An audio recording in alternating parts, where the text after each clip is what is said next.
நம்ம இன்னைக்கு பருப்பு குழம்பு எப்படி பண்றதுன்னு பார்க்க போறோம். இது நல்ல ஒரு புரோட்டீன் ரிச்சான சத்தான ரெசிபி. தினம் என்ன குழம்பு செய்யறதுன்னு ஒரே யோசனையா இருக்கும். ஸோ இந்த குழம்பு ஒரு நாள் செஞ்சு பாருங்க. வீட்டில் இருக்க எல்லாரும் ரொம்ப என்ஜாய் பண்ணி சாப்பிடுவாங்க.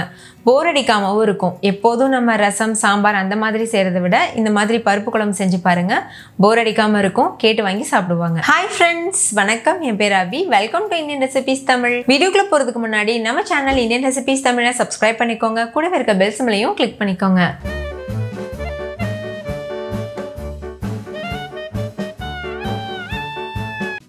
ஃபர்ஸ்ட் இந்த ரெசிபி பண்ணுறதுக்கு ஒரு பவுல் எடுத்துக்கோங்க. அதில் ஒரு சின்ன எலுமிச்சம்பழம் அளவுக்கு புளி எடுத்துக்கோங்க. டைட்டாக பிடிச்சிங்கன்னா ஒரு சின்ன லெமன் சைஸ்க்கு தான் இருக்கும். இப்போ இதை நல்லா வாஷ் பண்ணிவிட்டு அதுக்கப்புறமா தண்ணி சேர்த்துட்டு ஒரு அரை மணி நேரம் ஊற வச்சுக்கோங்க. நல்லா ஊறினதுக்கப்புறமா கரைச்சிட்டு வடிகட்டிட்டு இதை ஒரு ஓரமாக வச்சுருங்க. எப்போதுமே புளி ஊற வைக்கும்போது வாஷ் பண்ணிவிட்டு ஊற வச்சுக்கோங்க, அப்போ தான் நல்லது. அடுத்து ஒரு பவுல் எடுத்துக்கோங்க. அதில் அரை கப் அளவுக்கு துவரம்பருப்பு சேர்த்துக்கோங்க. இது 100 கிராம் அளவுக்கு துவரம்பருப்பு இருக்கும். இதை தண்ணி சேர்த்துட்டு 2-3 டைம் நல்லா வாஷ் பண்ணிக்கோங்க. பாருங்கள், இந்த மாதிரி நல்லா திருகி விட்டு வாஷ் பண்ணிக்கோங்க. வாஷ் பண்ணதுக்கப்புறமா தண்ணி சேர்த்துட்டு இது ஒரு அரை மணி நேரத்துக்கு அப்படியே ஊற வச்சுருங்க. இது நல்லா ஊறும்போது சீக்கிரமாகவே வெந்து வரும், அதுக்காக. ஓகே, இப்போ இது நல்லா ஊறட்டும். இப்போ பாருங்கள், ஒரு அரை மணி நேரம் கிட்ட ஆயிருக்கு. பருப்பு நல்லா ஊறிருக்கு. இப்போ இந்த பருப்பை எடுத்துட்டு தண்ணியை வடிச்சிட்டு குக்கரில் சேர்த்துக்கோங்க. சேர்த்துட்டு இது கூட ஒரு கைப்பிடி அளவுக்கு சின்ன வெங்காயத்தை தோல் உரிச்சிட்டு சேர்த்துக்கோங்க. கட் பண்ணணும்னு அவசியம் இல்லை. இது கூடவே ஒரு மீடியம் சைஸ் தக்காளியை கட் பண்ணி சேர்த்துட்டு 4 பச்சை மிளகாய் சேர்த்துக்கோங்க. கூடவே 1 டீஸ்பூன் அளவுக்கு நல்லெண்ணெய் சேர்த்துக்கோங்க. அரை டீஸ்பூன் மஞ்சள் தூள், அரை டீஸ்பூன் பெருங்காயத்தூள், தேவையான அளவுக்கு தண்ணி சேர்த்துக்கோங்க. எந்த கப்பில் பருப்பு எடுத்தீங்களோ அதே கப்பில் 2 கப் அளவுக்கு தண்ணி சேர்த்திங்கன்னா கரெக்டாக இருக்கும். இதை லேசாக மிக்ஸ் பண்ணிவிட்டு மூடி போட்டு மூடிட்டு ஹை ஃப்ளேமில் வச்சு 4 விசில் வச்சு எடுத்துக்கோங்க. 4 விசில் வந்ததுக்கப்புறமா ஸ்டவ் ஆஃப் பண்ணிவிட்டு இதை அப்படியே ஒரு ஓரமாக வச்சுருங்க. ப்ரெஷர் தானாக ரிலீஸ் ஆனதுக்கப்புறமா நம்ம ஓப்பன் பண்ணி பார்க்கலாம். இப்போ பாருங்கள், ப்ரெஷர்லாம் தானாக ரிலீஸ் ஆகியிருக்கு. பருப்பும் நல்லா வெந்திருக்கு. இப்போ நம்ம ஒரு பருப்பு கடையிற மத்து வச்சுட்டு நல்லா இதை மிக்ஸ் பண்ணிக்கலாம். நல்லா இது போல் கடையும் போது பருப்பு நல்லா சாஃப்ட் ஆகிட்டு வரும். ஒருவேளை உங்ககிட்ட இது போல் மத்து இல்லைன்னா நீங்கள் விஸ்கு யூஸ் பண்ணலாம். அப்படி இல்லைன்னா கரண்டி கூட யூஸ் பண்ணிக்கலாம். முடிஞ்ச அளவுக்கு இது போல் மசிச்சிருங்க. மசிச்சதுக்கப்புறமா தேவையான அளவுக்கு தண்ணி சேர்த்துக்கோங்க. இப்போ வரைக்கும் நம்ம ஸ்டவ் ஆன் பண்ணல, ஆஃபில் தான் இருக்குது.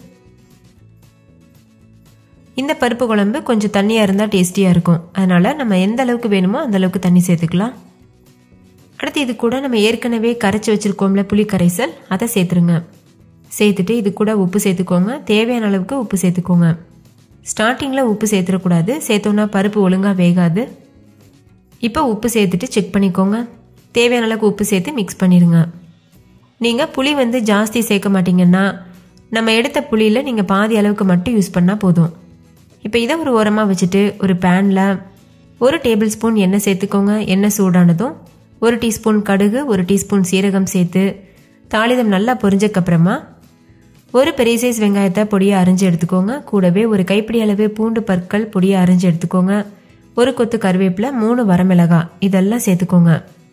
இப்போ ஹை ஃப்ளேமில் வச்சுட்டு தேவையான அளவுக்கு உப்பு சேர்த்துட்டு இது நல்லா வதக்கிக்கோங்க. வெங்காயத்தோட கலர் லேசாக சேஞ்ச் ஆகிட்டு வரணும், அது வரைக்கும் வதக்கிக்கோங்க. உப்பு சேர்த்து வதக்கும் போது வெங்காயம் சீக்கிரமாகவே வதங்கிடும். கைவிடாமல் இது போல் கலந்துட்டே இருங்க. இந்த மாதிரி நம்ம நிறைய வெங்காயத்தை கட் பண்ணி சேர்த்து பண்ணும்போது இது ரொம்ப டேஸ்டியாக இருக்கும். அவ்வளோதான், வெங்காயம் கலர் சேஞ்ச் ஆயிடுச்சு. இந்த ஸ்டேஜில் நம்ம ஏற்கனவே வேக வச்சு கடைஞ்சி வச்சுருக்கோம்ல பருப்பு, அதை இது கூட சேர்த்துருங்க. ஸ்டவ்வை லோ ஃப்ளேமில் வச்சுக்கோங்க. சேர்த்துட்டு இது நல்லா கொதிக்க வச்சுக்கோங்க. அதே குக்கரில் கொஞ்சமாக தண்ணி சேர்த்துட்டு அந்த தண்ணியையும் சேர்த்து மிக்ஸ் பண்ணிக்கோங்க. இப்போ இதில் பொடியாக கட் பண்ணினா கொத்தமல்லி இலைகள் 1 கைப்பிடி அளவுக்கு சேர்த்துக்கோங்க. அடுத்து இது கூட 1 டீஸ்பூன் நெய் சேர்த்துக்கோங்க. ஸ்டவ் இப்போ வரைக்கும் ஹை ஃப்ளேமில் தான் இருக்குது.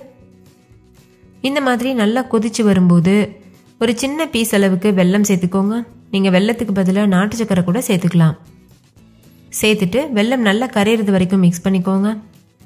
உங்களுக்கு காரம் பத்தாத மாதிரி தெரிஞ்சதுன்னா ஃபைனலாக இதில் 1 டீஸ்பூன் அளவுக்கு மிளகாத்தூள் சேர்த்துக்கோங்க. நல்ல கலரும் கொடுக்கும், லேசாக காரமும் கொடுக்கும். நான் வந்து ஹோம்மேட் சில்லி பவுடர் சேர்த்துருக்கேன். ஏற்கனவே வீட்டிலேயே எப்படி மிளகாத்தூள் அரைக்கிறதுன்னு நான் வீடியோ அப்லோட் பண்ணியிருக்கேன். அந்த ரெசிபி செக் பண்ணி பாருங்கள், உங்களுக்கு ரொம்ப யூஸ்ஃபுல்லாக இருக்கும். ஒரு அரை டீஸ்பூன் மட்டும் சேர்த்தா போதும். இல்லை உங்களுடைய காரத்திற்கு தகுந்த மாதிரி அதிகமாகவோ குறைவாகவோ சேர்த்துக்கலாம். மிளகாத்தூள் சேர்த்துட்டு ஹை ஃப்ளேமில் வச்சு ஒரு 5 நிமிஷத்துக்கு கொதிக்க வச்சுக்கோங்க. கொதிச்சு வந்ததுக்கப்புறமா ஸ்டவ் ஆஃப் பண்ணிவிட்டு நம்ம சர்வ் பண்ணிடலாம். சுட சுட சாதத்து கூட சேர்த்து சர்வ் பண்ணலாம். இட்லி, தோசை, சப்பாத்தி கூடலாம் கூட அருமையாக இருக்கும். ஸோ கண்டிப்பாக ட்ரை பண்ணி பாருங்கள்.